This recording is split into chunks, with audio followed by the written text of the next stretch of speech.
Hello, everybody, and welcome to Spiritual Radio.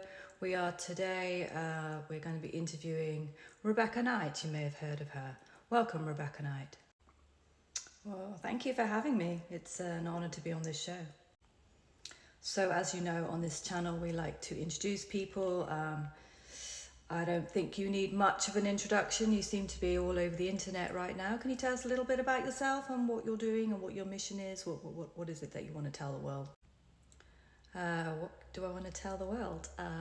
Well, that I'm here, that I have emerged from my hiding, and you ain't seen nothing yet. Oh, you ain't seen nothing yet. I love that. You seem to carry some air of confidence in what it is that you do and in your personality. Is there a reason behind that? Yeah.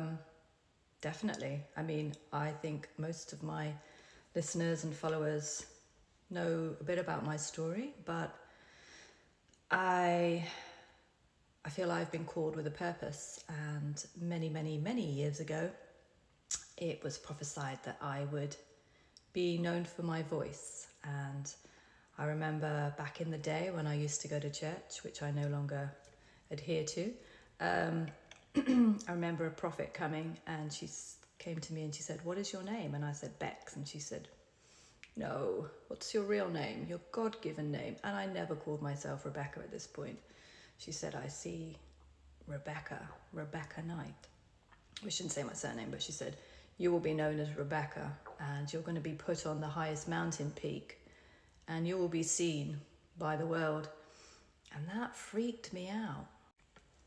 It did. What part of it freaked you out? And can you tell us a little bit about what was going through your mind at this time? Did you believe those words? Did they resonate with you in some part? I mean, you're talking about someone that was so afraid to speak in public.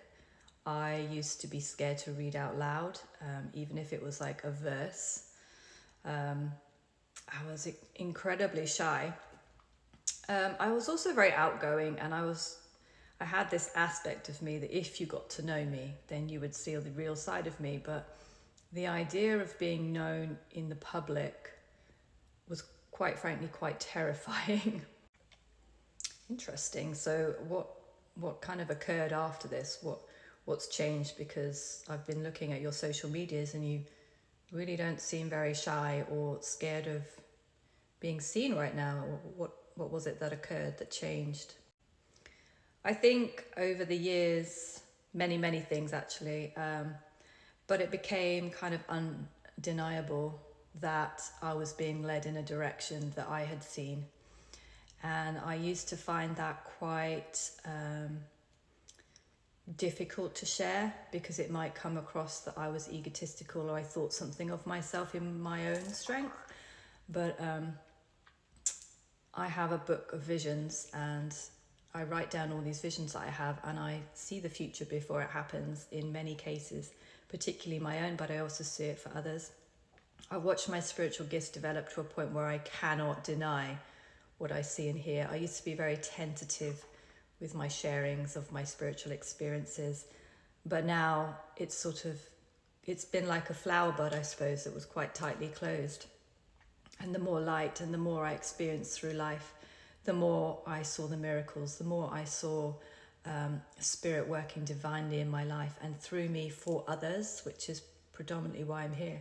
It's to help others to believe in themselves and to see that soul potential and the blueprint. I do have the ability to see the blueprint of other people more often than not before they see it in themselves. And so I know that music is not just for me, or having a platform to speak. It is not about me. It's not about me doing this for clout or fame's sake. It's because I know that Spirit has been given a yes from me to be a vessel for divine messages to come through my songs, my music, and in my coaching, seeing things almost like I'm wearing X-ray glasses. Sometimes I can just see things about people, past, present, and future. And so I know that my heart is in that position that because it's aligned with Spirit has promised me that I will have everything that I need to get me where I'm going. And yes, there have been times when I've been in complete resistance to this, because it can be scary, particularly in the last year. My followings and people that have found me have kind of, the numbers are getting larger, and people are finding me always from nowhere. I don't know where they're coming from, and that can feel, it felt, I'm going to be honest, quite overwhelming at times, and I wanted to hide. But I believe that if we've got gifts, we also have the capacity to carry those gifts, and we'll be given the strength to do what it is that our soul is calling us to do. And I think if we were doing it in our own strength, we might just go off on a tangent and not really be aligned to that which is within.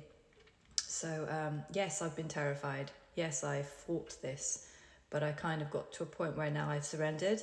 And since I've surrendered, it's like I've opened a floodgate, and I believe that I'm here now with the knowing that the music and my voice will be heard, and by the right people. That's very interesting. So if you were to give the listeners today a piece of advice, or you have something to say, what would you say to your listeners today? I would say tap into your heart space and really get to know who you are. And I want you to really pay attention to the why behind everything that you do. Look over your life, and no matter what it is, look at the intention behind why you did anything, why you do anything. And you'll find that there's a pattern there. For me, my why has always been, gets me emotional, lifting others up. Because I think if you've been in the shadows yourself, and you've suffered from lack of self-worth, and you've been crippled by insecurities, and you've been too afraid to show up, when you show up and you realize how freeing and liberating that is, just to be seen and heard and accepted as yourself, by yourself, then you see others accepting you for who you truly are. There's nothing quite like that. And I think that's where we really open up the key to our gifts and our purpose and our values. And from that place of total self-love, we then can operate out of a very, very, very different place of being. So I would say, love yourself and then love others, and not the other way around, which we're often taught to do, because that can take us into a place of self-abandonment. I was always taught, love others first, put others first, and I kind of lost myself in that. But now I've put myself first, simply because I had to find me first. Find me, and then in finding me, I knew how to help others find themselves. So yes, love yourself and then love others. I love that. That's wonderful. And I think we can all relate to that message. I think we can all relate to not believing in ourselves, or having a identity crisis, or feeling like we're not worthy. And so basically you're encouraging listeners to believe in themselves and to follow their dreams and their higher purpose. Absolutely. And there is joy, there is passion, there is all kinds of wonders that come from doing this. I love that. So just before we end this broadcast, would you like to tell your listeners of your up and coming events and things that they can, where they can find you and how they can contact you? Yeah, I've got an up and coming album. I've got thousands of tracks already existing on my Spotify, which is Rebecca Knight, spelled Rebecca, Rebekah, Knight with a K. So you can go and listen to my songs on Spotify already. You can contact me if you don't have that and find the links. But I do have an up and coming album, which I am really invested in, because it's very aligned with this knowing that it's time for Rebecca Knight to emerge.